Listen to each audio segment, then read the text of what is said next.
qu'on va faire maintenant, c'est qu'on va insérer le multiplexeur qui est dans un fichier à part, donc on le voit ici. Donc une fois qu'on a fait le fichier multiplexeur, on peut l'insérer dans un autre code. Donc on pourrait faire de la réutilisation, on pourrait en mettre 3, 4, 5, 10. Donc on peut faire vraiment de la réutilisation de code. Alors ce qu'on va faire, c'est qu'on va insérer le multiplexeur, donc l'entité, ça va devenir un composant comme si on prenait un composant et on mettait un nouveau composant sur un breadboard. Donc, on va tout simplement créer un composant du multiplexeur. Pour ça, on peut utiliser directement le template editor avec component, en anglais c'est component. Donc, vous avez component déclaration et component instance. Donc, c'est quoi la différence? On va voir ça ensemble. Euh, dans le code. Donc, moi, je ne le ferai pas avec l'éditeur parce que j'ai un truc très rapide pour le faire. Je préfère le faire directement en faisant un copier-coller de l'entité. Donc, je m'en vais dans le code MOX21 et je viens copier complètement l'entité ici. Voilà, comme ça. Oh, j'ai une ligne de trop. Excusez. Je recommence. Voilà. Donc, je fais CTRL-C pour copier. Et là, je vais aller dans l'exemple N01. On va ouvrir le point VHD de l'exemple. Et je vais aller dans l'architecture ici. Et, bon, je peux effacer ça. C'est pas utile. J'efface les commentaires. Et là, je vais tout simplement faire un coller. Donc, CTRL-V pour coller mon entité. On va la distancer. Donc, je la resélectionne. Je fais Tab pour la redistancer. Et là, trois choses. Je vais venir remplacer le mot réservé entité. Hop. En double-cliquant sur le mot, ça sélectionne tout le mot. Donc, c'est un petit truc pour sauver du temps. Donc, je remplace entity par component. Voilà, il devient bleu.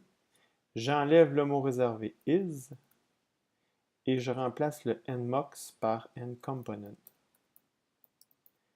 Et voilà, je viens de déclarer, je fais une déclaration que je vais utiliser le composant MOX21. Donc évidemment, pour qu'il soit capable de le prendre, il faut qu'il soit compilé.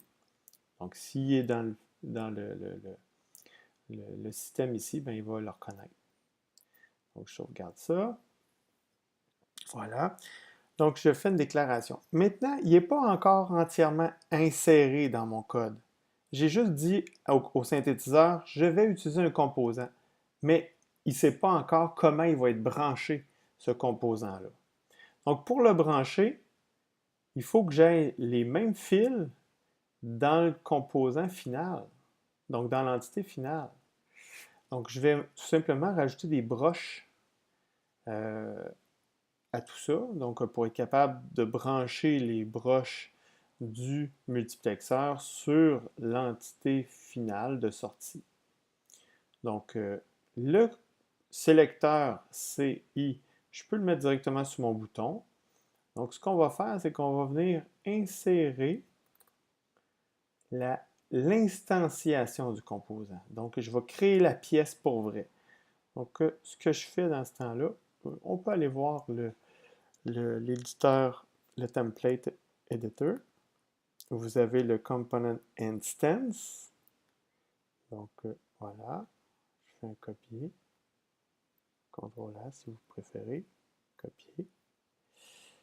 Et je vais venir le mettre, je peux le mettre n'importe où. Je pourrais le mettre ici, entre les deux assignations puis le process, ou je peux le mettre à la fin. Il n'y a pas de différence.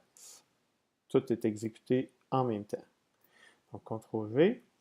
Et là, mon instance, c'est quoi? Bah, j'y donne un nom. Je vais l'appeler M0.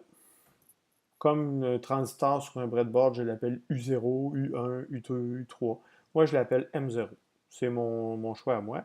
Puis, évidemment, le component name, c'est le nom de l'entité elle-même que je veux insérer là. Ben, c'est un MOX 2.1. Voilà. J'ai pas de générique map, donc ça ne change rien. Et là, il va falloir que j'y donne l'ordre, dans l'ordre que j'ai mes signaux ici. Donc, j'ai C, E et S. Je devrais mettre ces signaux-là dans le même ordre. Donc, C, c'est quoi? Ben, moi, je vais mettre le bouton branché dessus. Donc, je vais venir mettre bouton I, ici. Bon, je vais enlever ça c'est pas utile. Donc, je vais mettre bouton underscore I, ce qui veut dire que bouton est branché sur C. Maintenant, qu'est-ce que je branche sur E, qui est 2 bits? Donc, ça me prend un signal de 2 bits que je vais brancher dessus. J'en ai pas présentement sur mon entité, puis j'ai pas de signaux internes qui pourraient être branchés non plus de 2 bits. Donc, ce que je vais faire, c'est que je vais m'en créer un, puis ça sera tout simplement les switches blanches qui sont sur la plateforme de développement, là, les petits switches qui ressemblent à des notes de piano. Donc, je vais tout simplement m'en créer deux entrées nouvelles. Donc, je vais les appeler E underscore I. Même affaire, je peux les appeler le même nom que dans mon component. cdin std logic vector 1 down to 0, point virgule. Voilà. Et je vais prendre ça, copier. Je m'en viens mettre ça tout de suite après.